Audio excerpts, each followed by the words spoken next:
Si el ministro no viene y ofrenda, el ministro está maldiciendo económicamente a la iglesia. Ahora, el problema que yo no tengo no es porque doy. O sea, la persona no tiene es porque no da. No es porque da, es porque no da. La persona no tiene.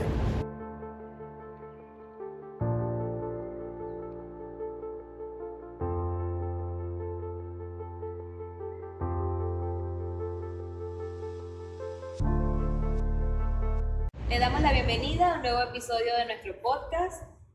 Nuevamente contamos con la invitación de nuestro apóstol Alberto Cabeza, que es de gran bendición para nosotros. Continuamos el tema que tiene que ver con la economía bíblica. Habíamos dejado en el episodio pasado una porción para que se fuesen enamorando sobre el tema, pero hoy lo vamos a tocar en sí. En la iglesia cristiana y en el resto de la población tienen un poquito de desconocimiento por no tener el estudio correcto que tiene que ver con la economía bíblica y malinterpreta de que el Señor Jesús era pobre. No, él nace en el pesebre porque fue circunstancial lo que se presentó.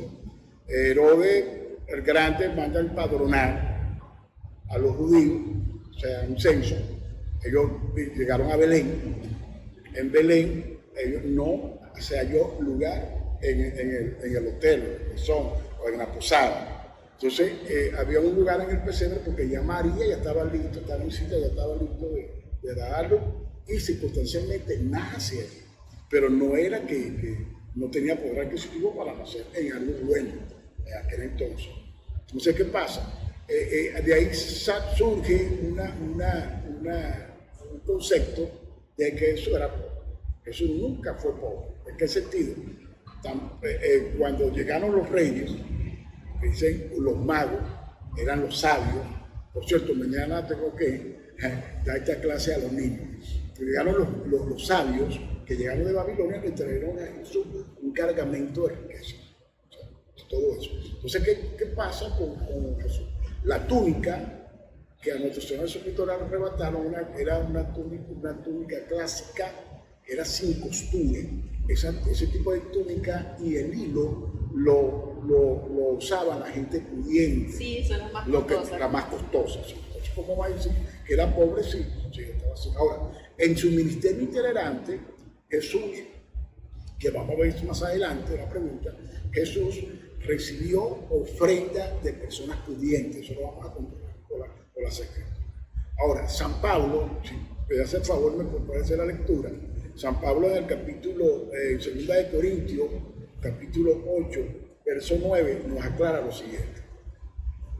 Porque ya conocéis la gracia de nuestro Señor Jesucristo, que por amor a vosotros se hizo pobre, siendo rico, para que vosotros con su pobreza fuisteis enriquecidos. Ok, dice, se hizo pobre siendo rico. En un punto determinado de la historia, Jesús fue pobre. ¿Dónde? En el Gólgota, cuando llevó toda nuestra miseria. Ya más adelante te voy a aclarar ciertas cosas sobre eso, porque era la maldición de la ley. Él consume la maldición de la ley de Dios.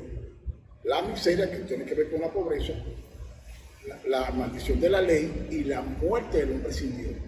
Tres maldiciones que estaban en la ley de Moisés. Entonces, ¿qué pasa? Jesús cuando va a la cruz se hace pobre. En ese lugar fue donde dice pobre. Él dice, Padre mío, ¿por qué me abandonaron? Él cargó la pobreza de cada uno de nosotros. Pablo en el libro de Romanos, en el libro de Gálatas, nos aclara que nosotros somos coherederos con Cristo en todos los aspectos. Cuando habla de una herencia, que somos coherederos y participantes de esa herencia del Padre, en Cristo Jesús, está hablando de todo, riquezas espirituales y riquezas materiales.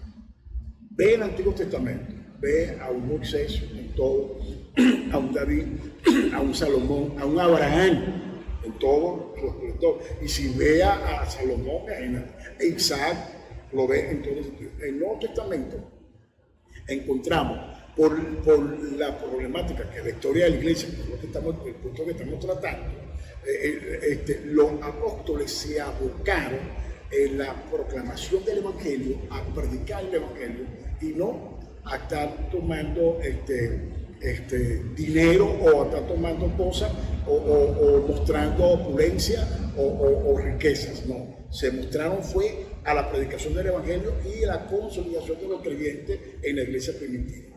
Pero sí hubieron obreros fraudulentos, eso le toca a Pablo en 2 Corintios 11, más adelante del texto que leíste, que sí estaban interesados por la riqueza. O sea, que tenían las iglesias, mayormente las iglesias de Macedonia o las iglesias del Asia Menor, que tienen que ver con Grecia y todas esas iglesias que fundó Pablo, donde sí había poder adquisitivo.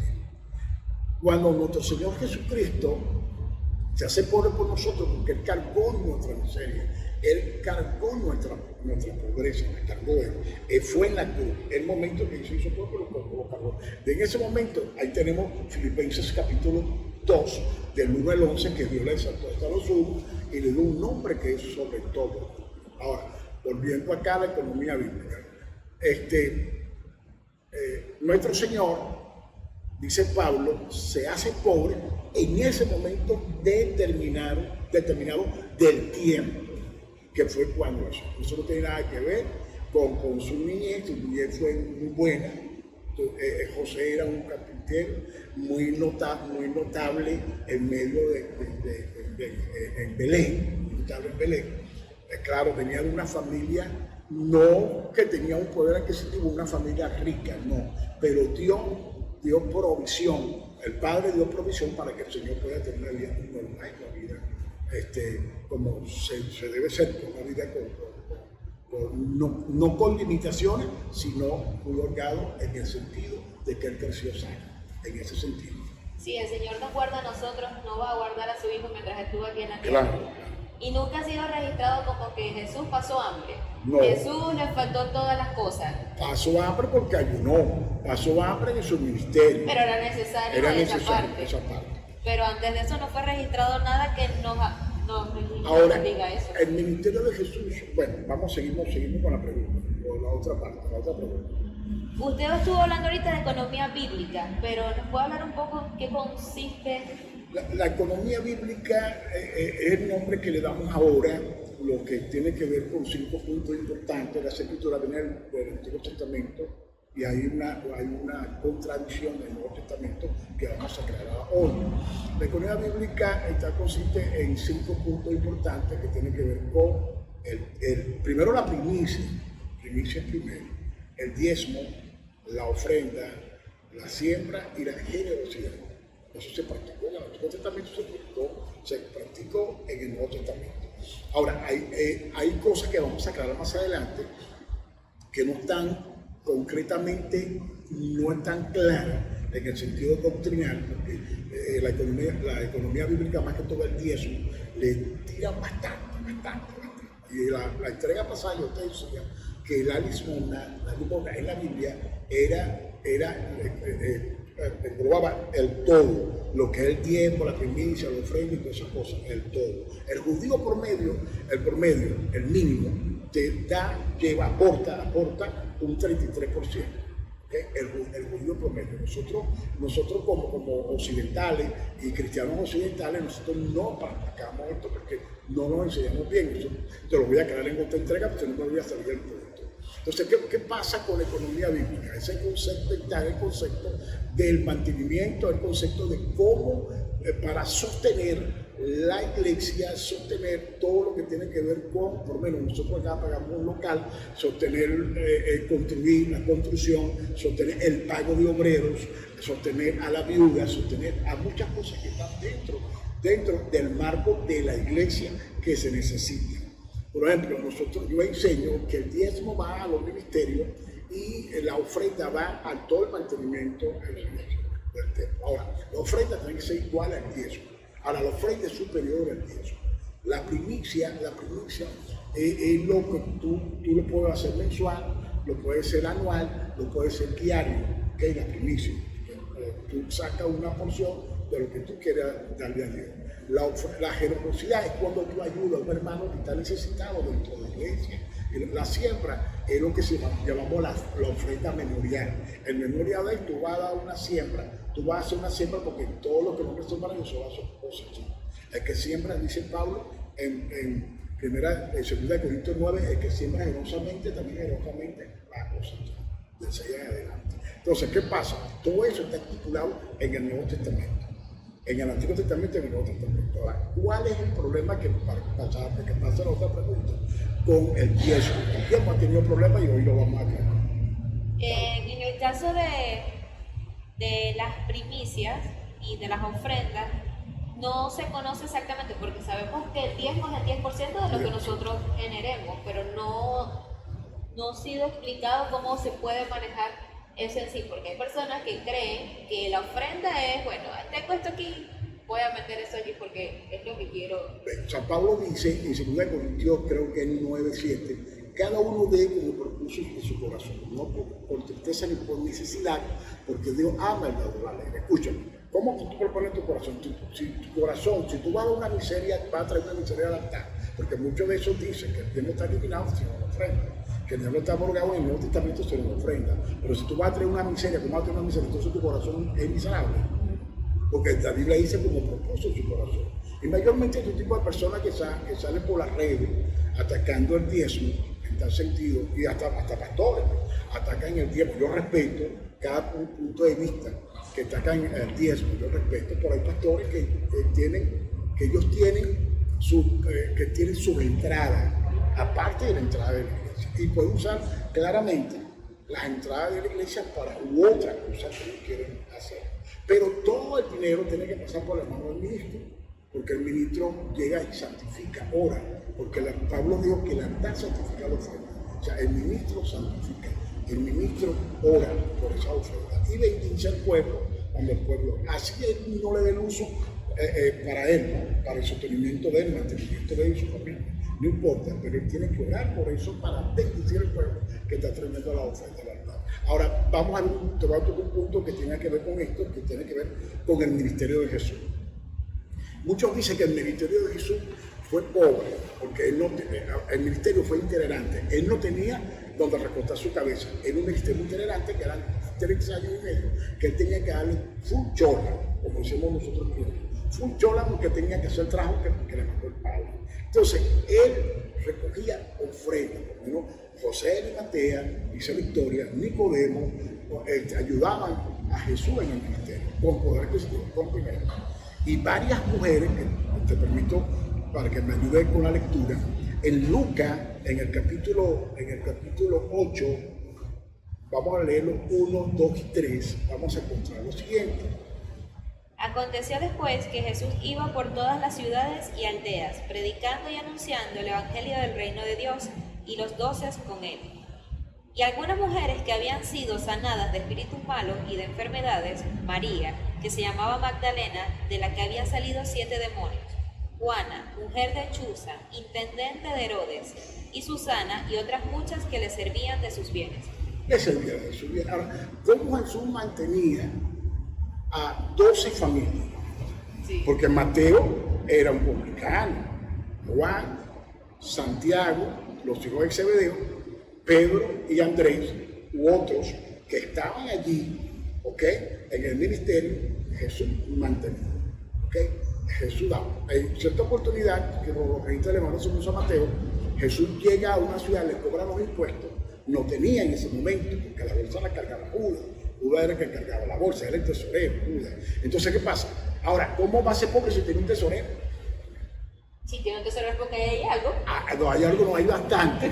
Entonces, imagínate tú, imagínate que manda Pedro a pescar, anda, el primer pez saca 2 monedas, una moneda de un tendero, que paga por el impuesto por ti y por mí, le dice a Pedro, de oro, una moneda de oro. O sea, él no necesitaba tener los bolsillos llenos de dinero. Yo siempre digo que es un ostentor, no ostentó. Ahora, por él sí. Ahora, ¿cómo estas mujeres, o sea, le servían Jesús con sus bienes? O sea, sembraban en el ministerio de Jesús. No era que diezmaban, no, sembraban. Daban siempre en el ministerio de Jesús. Eso quiere decir que ellos no eran las únicas, eran varias. Lo que pasa es que Lucas registra algunas de estas mujeres, pero eran varias, y también había hombres pudientes, de dinero, ricos, que ayudaban, sembraban en el ministerio de Jesús. Nosotros somos coherederos juntamente con Jesús, pero también tenemos que aprender a administrar lo que tiene que ver con nuestra economía. Ahora, ¿Cómo aprendemos a manejar la finanza? Ok, en Primera de Pedro, capítulo, puede ser lectura, Primera de Pedro, capítulo 4, verso 10, te dice lo siguiente. Cada uno, según el don que ha recibido, ministralo a otros, como buenos administradores de la multiforme gracia de Dios. El don, mira, el don para crear riqueza y para administrar riqueza es un don. Y la Biblia dice que yo tengo que administrar. La palabra administrar de allí tiene que ver con aquel mayordomo, la palabra mayordomía. La economía bíblica es lo que antes llamábamos mayordomía. Mayordomía es lo ecónomo. Un ecónomo en el Antiguo Testamento era que sembraba, que administraba, que guardaba bien sus recursos, que sabía el tiempo de la siembra y que sabía administrar toda su ganancia. Eso era un ecónomo. De ahí viene la palabra economía.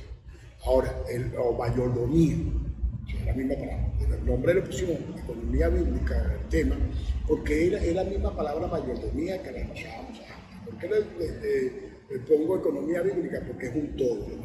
La mayordomía enseñaba en las iglesias clásicas, en las iglesias tradicionales. Esta mayordomía apunta solamente al diezmo y ofrenda. Aquí, la economía bíblica apunta a un todo que es como lo tenemos en el Antiguo Testamento. Hay muchos textos en el Antiguo Testamento que si lo buscamos, entonces los maestros que no están de acuerdo con el Dios me dicen, no, por eso fue el Antiguo Testamento, pero ya vamos a ver una cosa más adelante. Ahora, esta mujer servía. Ahora, el problema que hay ahorita con el dinero, o sea, la Biblia dice que el amor al dinero era raíz de todo lo malo. El problema es Jesús, a la única persona que Jesús, nuestro Señor Jesucristo no llamó Señor a nadie. A la única persona, o sea, el ente que Jesús llamó Señor fue al dinero. No servir a los señores, no pueden servir a Dios y a la riqueza. Ok, llamó Señor a este ente del dinero. El dinero, en sí el dinero es un símbolo monetario, ok, pero el amor al dinero, tú creas un monstruo y te hace que el dinero es tu Señor, te hace dependiente del dinero, ¿ok? Mas nuestro Señor no nos llamó para que no seamos dependientes del dinero. Pablo dice, creo que en Timoteo, dice, sin duda, nada hemos traído de este mundo, nada podemos sacar. Aunque tengamos sustento y abrigo, tenemos bien con él, ¿ok? Ahora, ¿qué pasa? ¿Qué pasa con la persona, el ministro, el empresario común y corriente, cuando aquella ambición para hacer dinero? Hay una parábola que dice Jesús, que le refirió a un hacendado que sembró y cosechó ese año, bueno, en abundancia. Dice, ¿qué hacer? Voy a tumbar mi granero y voy a decir a mi alma, gózate porque tienes bien en riqueza, bueno, por largo tiempo. Jesús le dice, nuestro Señor dice, necio, si esta noche vienen a pedir tu alma de lo que proviste, ¿de quién será? Ahí tú ves que no solamente la riqueza está en el tener poder adquisitivo o tener mucha plata, muchos dólares en el banco. La riqueza está en el alma, está en el corazón, está en el espíritu. Ahora, cuando dice Mateo que Jesús los pobres en el espíritu, que Jesús fue pobre en espíritu, Jesús no fue pobre en espíritu, porque esa es otra cosa que está en el universo. ¿Cómo un ser lleno del Espíritu Santo y teniendo el Espíritu Santo en nuestro Señor Jesucristo va a ser pobre? Si tiene el espíritu del Dios del universo y el espíritu de él, o sea, lógicamente el Espíritu Santo procede del Padre y de Cristo. Entonces, ¿cómo tú lo vas a ir más pobre? Entonces, todos esos errores doctrinales, como tú dijiste en el principio, en la introducción, se ven ahorita en la iglesia. ¿Por qué? Y es uno de los tremendos errores, porque muchas iglesias se consideran nada más por el Nuevo Testamento. Aunque el Señor Jesús nunca vino a decir que el Antiguo Testamento no era válido, más bien fue a cumplir la ley. ¿Por qué el Nuevo Testamento no se habla de diezmo y ofrenda específicamente? O sea, mira, el Nuevo Testamento, la escuela que dice que no se debe diezmar en el Nuevo Testamento dice que lo que lo hacían eran los fariseos. O sea, la parábola del fariseo y publicano. Dice, el fariseo dice, yo doy diezmo de todo lo que gano, no como aquel pecador. Entonces el publicano estaba, Señor, sé propicio de mi pecado. Entonces Jesús dice, ¿quién de los dos fue justificado? Dice nuestro Señor Jesucristo. Le dice, el que subió, que fue publicano. El fariseo estaba orgulloso. Y cuando Nuestro Señor Jesucristo en Mateo 23, refiriéndose a los fariseos, dice: diezmad la mente, los niños y todo eso. La iglesia judaica diezmaba. El pueblo de Israel diezmaba. Eso venía del Antiguo Testamento. Y Pablo no se hace tan coherente, tan explícito, ¿ok? Pero Pablo enseñó sobre eso, pero se enseñó en una forma global. Acuérdate que Pablo estaba enseñando a una iglesia gentil. Pablo no enseñó a una iglesia judía, porque por tradición el judío ofrendaba, diezmaba y daba permiso y todas esas cosas, como hoy. Actualmente el judío sigue practicando la misma cosa. La iglesia fue que se ha tornado a mucha confusión. Ahora, en el Antiguo Testamento, esto lo va a aclarar el Señor Jesucristo, avaló los diezmos y las ofrendas en el templo. Si él está presenciando el diezmo, la ofrenda, cuando eso se llamamos la ofrenda proporcional, o la ofrenda proporcional equivalente al mínimo, al todo y al mínimo. Después te explico eso, no es lectura y después te explico eso. La viuda, Lucas 21, del 1 al 4. La viuda dio del todo, le dio todo su sustento, todo lo que tenía. Esa es la ofrenda proporcional. ¿Ok? Los ricos dieron de lo que les sobraba. Ojo, ahí está, tú ves el corazón de estos ricos, igual que el corazón que vemos hoy. Lo que te sobra es lo que vas a echar en una limosna, lo que se practicó en la Iglesia Católica anteriormente. Pero la viuda dio todo su sustento. Proporcionalmente, delante de los ricos dio poco. Por en la parte genérica, ella dio todo lo que ella tenía. ¿Estás entendiendo? Entonces, ¿qué pasa? Que el Señor no ve el máximo, no. Él ve el mínimo como un todo. ¿Okay? Que eso que no entiende la gente, por ejemplo, el diezmo y la ofrenda. Hay personas porque ganan poco, a veces no dieron una ofrenda porque esto. Mira, cuando tengan mucho, tampoco van a ofrendar porque no tienen una cultura del dar. ¿Puede ser la lectura, por favor? Levantando los ojos, vio a los ricos que echaban sus ofrendas en el arca de las ofrendas. Vio también a una viuda muy pobre que echaba allí 2 blancas, y dijo: en verdad os digo que esta viuda pobre echó más que todos, porque todos aquellos echaron para las ofrendas de Dios de lo que les sobra, mas esta de su pobreza echó todo el sustento que tenía. Escucha, ve lo que dice, el arca de las ofrendas. Era el sitio donde los judíos llegaban. El alfolí consistía en graneros, pero también había un sitio en graneros, tenían departamento para los animales, porque se ofrendaban los animales, se ofrendaban granos, todo, también se ofrendaban oro y dinero. Había un sitio que se llama el Arca de la Ofrenda, ya lo vamos a leer, donde los judíos depositaban allí lo que eran las ofrendas y el diezmo monetario, el metal, ¿okay?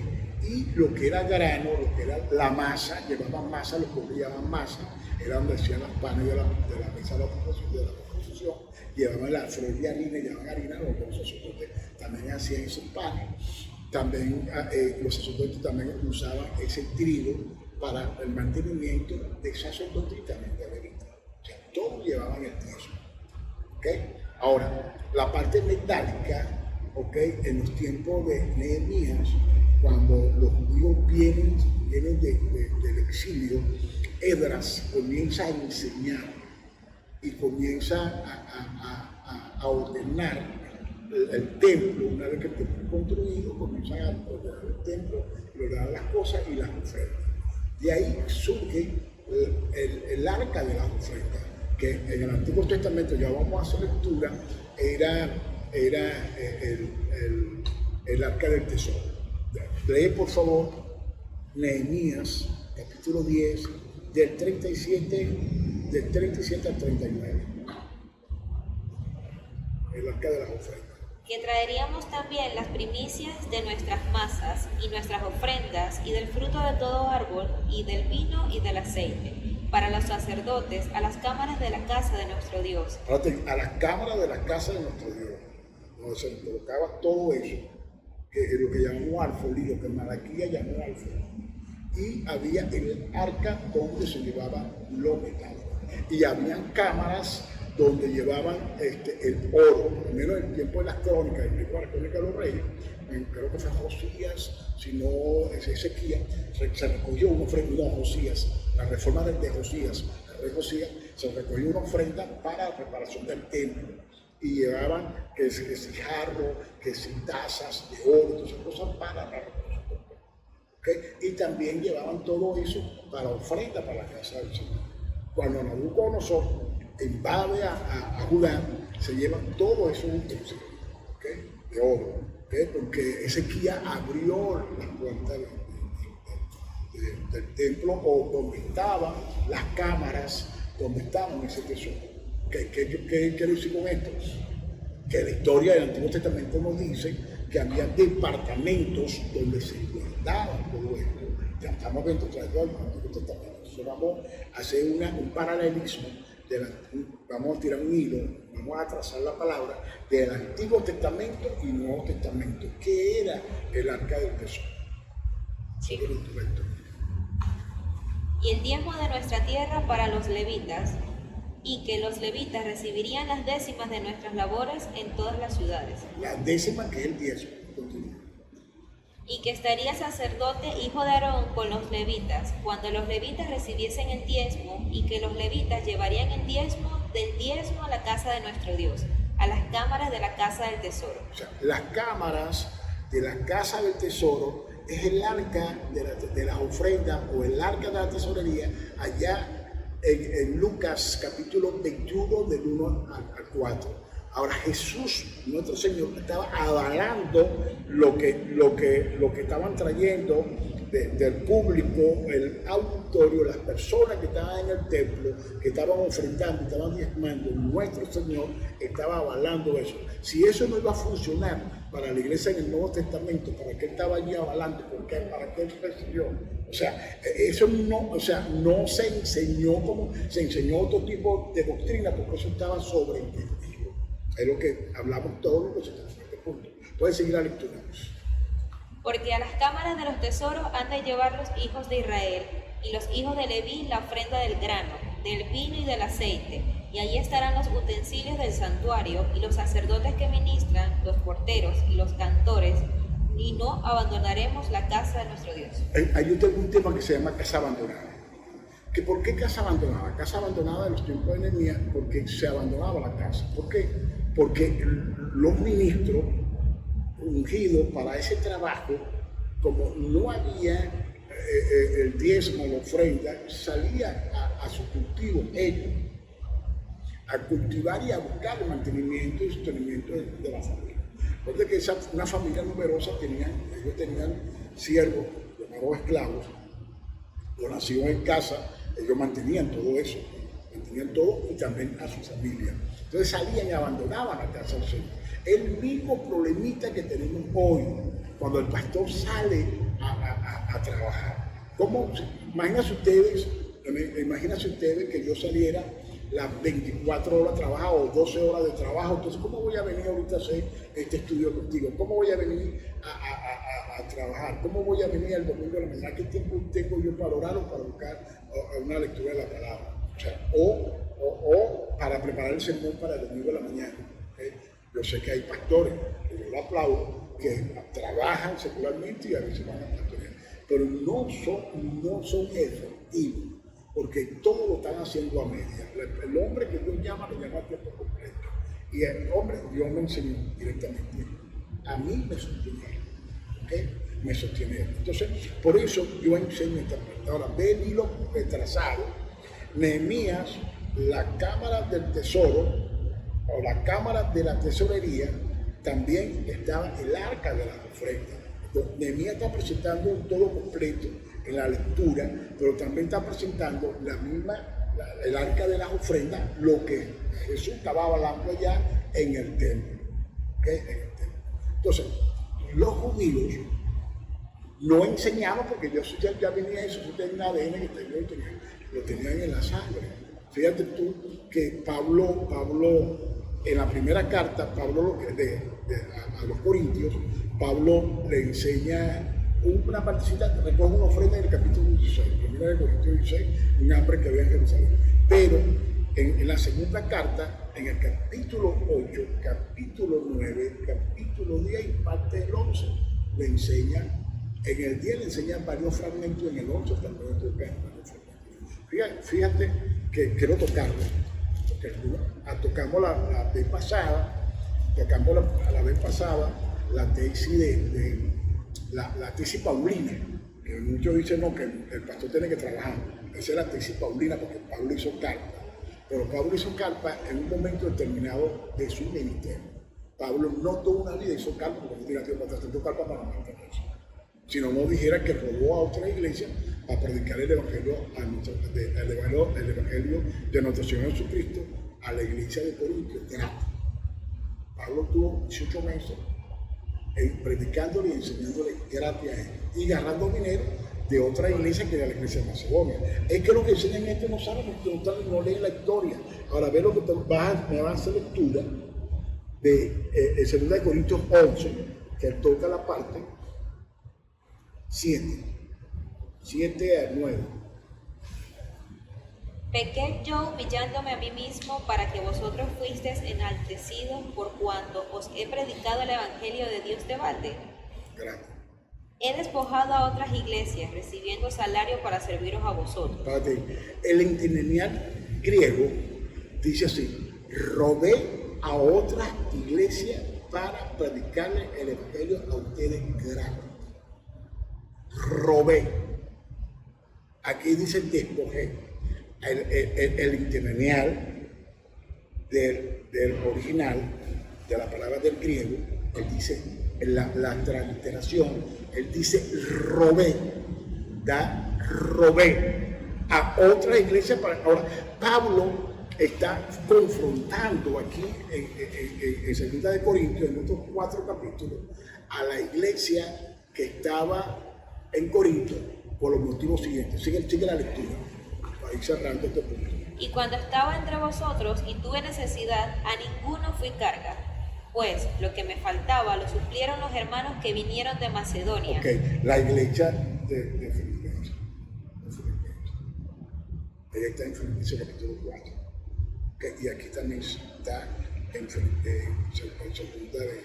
de Corintios, en el 8. Entonces, la hermana de Macedonia, una iglesia que Pablo nunca pensó. Ahora, la iglesia de Macedonia, los filipenses, no tenían el poder adquisitivo que tenía la iglesia de los Corintios. Pero esta iglesia estaba buscando la oportunidad de sembrar en Pablo. Pablo dice que ellos fueron ricos en su generosidad, que ellos dieron a su fuerza y más allá de su fuerza, y rogándole a Pablo a participar de la ofrenda. Por eso que está escrito, y más adelante, si tenemos tiempo lo voy a tocar, Filipenses 4:19. Y Dios pues suplirá conforme a su riqueza y gloria en Cristo Jesús. Sigue la lectura. Y en todo me guardé y me guardaré de seros gravoso. Por la verdad de Cristo que está en mí, que no se me impedirá esta mi gloria en las regiones de Acaya. Fíjate, esta es mi gloria. Es una cosa de Él. Fue una situación de Él que Él le enseñó, pero no le pidió. Aquí se le está enseñando fuertemente en esto. Ya te voy a poner la razón. El texto 13 te da la razón. Ahora, fue algo de él, pero no era que Pablo nunca recibió ofrenda. Fue algo circunstancial, un orgullo de él. Acuérdate que Pablo era un punto orgulloso en ese sentido, cuando no se quiso llevar a Juan Marcos. Aquí está hablando que fue un orgullo de él que no recibió. No sé por qué, pero esa cuestión fue de él. Es un caso aislado de él. ¿Okay? ¿Y por qué ahora le estoy enseñando? Ya te voy a decir por qué. Sigue la lectura. ¿Por qué? Porque no os amo, Dios lo sabe. Mas lo que hago lo haré aún para quitar la ocasión a aquellos que la desean, a fin de que en aquello en que se glorían sean hallados semejantes a nosotros. Porque estos son falsos apóstoles, obreros fraudulentos que se disfrazan como apóstoles de Cristo. Porque él es el papá, él funda la iglesia. Ellos no se ocuparon del sostenimiento apostólico de su apóstol que lo fundó, pero venían otros falsos y le quitaban el diezmo y la ofrenda. Cuando Pablo se enteró, no, comenzó a echar fuerte. Y ve lo que dice el 14. Y no es maravilla, porque el mismo Satanás se disfraza como ángel de luz. Así que no es extraño si también sus ministros se disfrazan como ministros de justicia, cuyo fin será conforme a sus obras. Ahí está la parte. ¿Qué es lo que queremos recalcar aquí, por acá? Vamos a recalcar lo siguiente. Cuando un ministro enseña lo que es diezmo, ofrenda, siembra y primicia a la iglesia o en obediencia, obedece el impacto financiero, vienen las bendiciones que promete la Biblia que viene sobre nosotros, porque el ministro también debe ofrendar y diezmar. Si el ministro no diezma y ofrenda, el ministro está maldiciendo económicamente a la iglesia. Ahora voy conmigo. Si yo no diezmo y no ofrendo, yo estoy maldiciendo a la iglesia. Ahora, yo no puedo diezmar en mi mismo ministerio, porque yo no puedo reciclar el dinero. No. Yo diezmo y ofrendo a mi apóstol, a mi cobertura. Yo mi diezmo, mi ofrenda, mi siembra, la primicia, lo doy en siembra a él, se lo doy a él. ¿Por qué? Porque si yo ofrendo en mi mismo ministerio, yo estoy maldiciendo al ministerio y también estoy maldiciendo a las ovejas. Eso lo enseño yo, eso lo traen las ovejas. Ahora, yo doy todo por el todo. Si yo lo que tengo, lo que viene por extra, no lo que percibo, lo que recibo del diezmo de la iglesia, sino del diezmo de otros pastores, de otros ministros que están para la cobertura, eso yo lo siembro en la iglesia. Y mis ovejas saben eso, mis líderes saben eso. Lo siembro en la iglesia. ¿Por qué lo siembro? Si hace falta cualquier cosa, lo siembro. Porque yo sé que Jesús dijo, más bienaventurado es dar que recibir. Y yo vamos a dar. Ahora, el problema que yo no tengo no es porque doy. O sea, la persona no tiene es porque no da. No es porque da, es porque no da. La persona no quiere. Y eso lo respetamos a las personas que llegan a ese punto. Por eso ya vemos falsos apóstoles, falsos obreros, falsos ministros, le quitaban las ofrendas a los políticos. Qué tremendo. ¿Usted ha tenido y ha visto la mano de Dios moverse a través de cumplir el pacto financiero? Sí, bastante lo he visto. Y he visto la mano de Dios no moverse, pero no aplicar el pacto financiero. Hubo un tiempo que nosotros nos divamos porque no teníamos una cobertura, aplicamos y comenzamos a divar y comenzó Dios a bendecir. Comenzó Dios bendeciendo a nosotros y comenzamos a divar. A partir que comenzamos a divar a una cobertura, Dios comenzó a bendecir. Ahorita lo bendicimos porque estamos en una cobertura. Para culminar, ¿por qué cree que las personas no les gustan, no sienten la necesidad de ofrendar, ni diezmar, ni nada que tenga que ver con... Sí, porque ahorita realmente hay una invasión de criterios y formalidades de público hacia la iglesia en cuanto a lo que se refiere al dinero. Entonces, que el dinero es algo muy delicado. Entonces la persona dice, no, que los pastores están manteniendo esos pastores, que están manteniendo, Y nosotros le he dicho a ustedes, o sea, mi esposo y yo, hemos buscado varios negocios para no depender de eso. Y cuando yo busqué negocios, trabajar en el área, fuera de la iglesia, el Señor lo que me dice, me cayó a cogotazo, a cogorrón, porque Él me dijo que Él me pagaba a mí y que yo tenía que servir a Él tiempo completo. Y yo una vez desobedecí eso y me cayó a cogotazo. Estuve pasando una disciplina. ¿Por qué? Porque quise hacer las cosas por mi parte y cuando yo comencé, no me acordé, sino cuando yo entré, no analicé cuando Dios me habló claramente, y no analicé eso, sino que cuando yo entré a servirle a Dios como el llamado que Él me hizo, se disiparon todos. Y todo mi pensamiento y yo lo que quería lograr con mi trabajo, vinieron por la gracia de Él. Así el Señor nos enseña. Claro, por la gracia de Él. Y para un testimonio, la casa donde viví, yo me fui a trabajar por proveer la casa no a mí, para tener una cuota inicial para la cuestión de la casa y eso, y la casa donde viví me vino por final. La casa que me tocaba a mí todavía no la construí. No tuviese casa si siguiera trabajando con su fuerza. Esa es la verdad. Claro. Entonces cuando decidí servir al Señor, vino con todo el cambio. Y eso es la verdad. Bueno, saludamos a las cámaras. Vamos a tener pronto otro como estos, despiden de la cámara. De esta manera culminamos el episodio del día de hoy. No olvides suscribirte, darle like y compartir con tus personas más allegadas. Dios te bendiga.